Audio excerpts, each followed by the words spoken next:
All right, you're here because you want the real story fast. And right now, that story is the New York Knicks heading into the playoffs. Exactly. There's a lot swirling around. So we're going to dive right in. We've got this report, pretty fresh, that kind of gives us a snapshot of where the Knicks are right now mentally and physically as the postseason kicks off. Yeah, we're looking at a piece from Yardbarker. It was actually posted first on New York Knicks on SI just yesterday, April 14th, 2025. Okay. And our goal here really is to get behind just the seed number and understand what's actually happening with the team. And what jumps out immediately, I think, is this kind of tension, right? They locked up the number 3 seed in the East. Big Fantastic. deal, yeah. But then there's this feeling, this reported concern about how they've actually been playing lately. It's not quite the, triumphant march into the playoffs you might picture. That's the crux of it, really. Yeah. The article points out something key. The Knicks' own goal, all season long, was supposed to be hitting their absolute peak right as the playoffs started. Makes sense. But the report flat out says they've fallen short of that goal. Think about that. You fight all year for a top seed, and internally the feeling is, we're not quite there. Right. And they mentioned that small losing streak just before the regular season ended. That's like the exact opposite of the momentum you want. Exactly. Talk about a buzzkill heading into playoff intensity. Now, just to level set for everyone, that number 3 seed is still a big deal. In the East, that puts him behind only Cleveland at number 2 Yep, the Cavaliers. and the Boston Celtics, who ran away with the top spot. But that contrast between the seed and the mood is fascinating. The article uses the phrase, far from satisfied, to describe how the Knicks feel about their current game. Hmm. That tells you a lot about their internal standards. They're not just happy to be there with a good seed. They expected more from their recent performances. It really makes you wonder, okay, what specifically isn't clicking then? Which leads us, naturally, to the coach, Tom Thibodeau. Tips. The article pulls this quote via ESPN's Chris Herring, and it's pretty stark. Thibodeau says, "We've got to get it fixed, and we've got to get it fixed fast." Oof.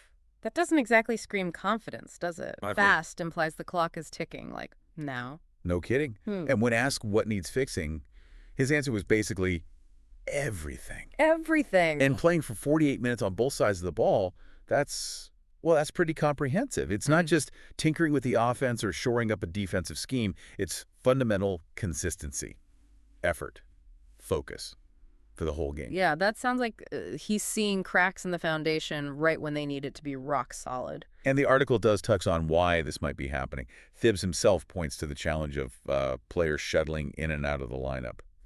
Injuries and availability, always a killer. That instability, it really messes with rhythm, with chemistry. You can't underestimate that. For sure. And the piece specifically calls out Jalen Brunson's ankle sprain. That was back in early March. Right, their all-star point guard, the engine of the offense, really. Exactly. And he missed a handful of games leading up to the end of the season. His absence isn't just about losing his points. It's about how the entire offense flows, who handles the ball, who initiates. So others have to step up maybe into roles they aren't as comfortable with. Precisely. It Yeah. throws off the whole ecosystem. And even though Brunson came back for that final week, Yeah, he did play at the very end. the point the article makes is that the main guys, the core of the playoff rotation, they just haven't logged many minutes together recently. Okay, explain that a bit more. For someone just tuning in for the playoffs, why is that specific lack of recent shared court time such a big worry? Well, think about playoff basketball. Right. It's intense. Decisions are split second.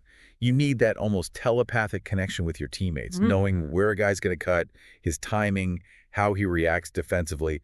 That comes from playing together consistently. When your key guys haven't had that recent rhythm. Mistakes happen, missed rotations, clunky offense. Yeah, all of the above. It can lead to breakdowns on both ends, especially under pressure. It's that lack of cohesion, that familiarity that can really bite you in a tight playoff game. Gotcha. Okay, that makes a lot of sense. It's not just about individual talent, it's about the collective unit clicking. Exactly. Like that band analogy you used, not enough rehearsal time before the big show. Right. Okay, so they've got these internal performance worries, maybe linked to players being in and out. So what's next? The actual playoffs. The article maps out the path. First up, the number 6 seed, the Detroit Pistons. Yep. And the article throws in that little stat. The Pistons haven't won a game of the postseason in 17 years. 17 years. Wow. That's quite a drought. So easy matchup for the Knicks then. Well, you'd think so on paper, right? But interestingly, the article calls it a potential 7-game bloodbath. Whoa, bloodbath. Ugh. Against a team with that history. Yeah. Which suggests the Knicks are not looking past them. Maybe because of their own recent struggles, maybe because Detroit played them tough in the regular season. Whatever it is, they seem to be expecting a real fight. That tells you maybe more about the Knicks' current mindset than the Pistons, doesn't it? No overconfidence there. I think so. It reads like caution. And then look past round 1. If they get past round 1. Right. If they advance, the likely opponent is the defending champs, the Boston Celtics. Yeah, that's a whole different level of challenge, a massive step up. No question. And then, potentially, Eastern Conference Finals. Could be the Cleveland Cavaliers waiting, the team that just finished ahead of them for that number 2 seed. So no easy outs. It's a gauntlet. Absolutely. Which brings it back to the article's kind of closing thought. Yeah. The Knicks just have to trust that their core will lead them through the playoff gauntlet. Trust the guys who got them there, basically. Brunson, Randall, if he's fully healthy and available, the key guys. Yeah.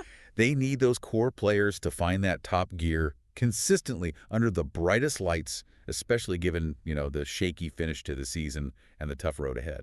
Okay, so let's boil it down. If someone listening wants the quick version, the essential situation for the Knicks going into the playoffs, based on this deep dive, what is it? The bottom line is, Knicks got the number 3 seed, great achievement, but they're entering the playoffs with real, acknowledged worries about how they're playing right now. Okay. The coach, Thibodeau, is sounding the alarm, saying things need fixing urgently, like everything, focusing on consistency. Right. And this seems tied, at least partly, to key players, especially Brunson, missing time recently, meaning the main rotation hasn't quite gelled as much as they'd like heading in. And the path forward is tough. Very tough. Pistons first, potentially Celtics, maybe Cavs. So success really boils down to whether their core guys can shake off the recent inconsistency and carry them through a very demanding bracket. Okay, so the playoffs are finally here. The buzz is definitely there. But it's not like the Knicks are, cruising in on a 10-game win streak, feeling invincible. Not at all. Phibbs has flagged these issues, the need to fix things fast, the road looks tough. So maybe a final thought for people listening. Considering that urgency from the coach and that bracket, what's the one thing you think will be most critical? What lever really needs to work for them to succeed, or what could cause them to stumble? That's tough to narrow down to one. Is it Brunson staying healthy and being peak Brunson? Is it the supporting cast consistently hitting shots?